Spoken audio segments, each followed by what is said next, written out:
हाल ही में एक जन आक्रोश रैली निकाली गई थी जिसमें नारा था कि बाहर वाले बाहर जाओ, ये विक्रम के बेटे की सीट है।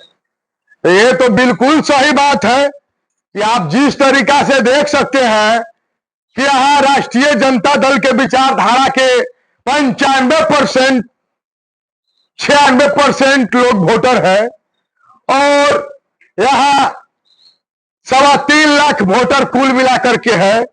इसमें फॉरवर्ड का 90,000 वोट है, जादव का केवल 90,000 यहाँ पे है और पिछड़ा अति पिछड़ा SC ST सब मिलाकर के 2,45,000 वोट होता है। तो आप समझ सकते हैं कि हम लोग जाति, धर्म और मंदिर मस्जिद पे राजनीति करने वाले लोग नहीं है। समझ सकते हैं कि जिस तरीका से नरेंद्र मोदी जी राम को बेच करके राजनीति करने का काम किए हैं और वो बोलते हैं कि हम राम को लाए हैं।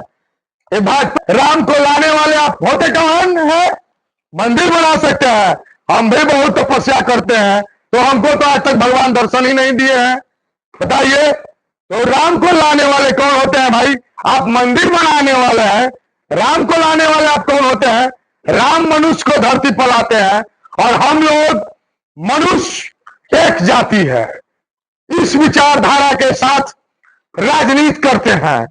और इस बार नरेंद्र मोदी जी का जो जुमला है वो सारा भारतीय नागरिक जान चुका है कि जिस तरीका से जुमला जो चल रहा है 2014 के जनसभा में बोलते थे और मनमोहन सिंह के पैर पड़ते थे कुर्सी के लिए, तो व्यापारी है, व्यापारी कभी नेता नहीं हो सकता है। तो इसलिए मोदी जी व्यापारी है, देश के साथ है, व्यापार किए हैं।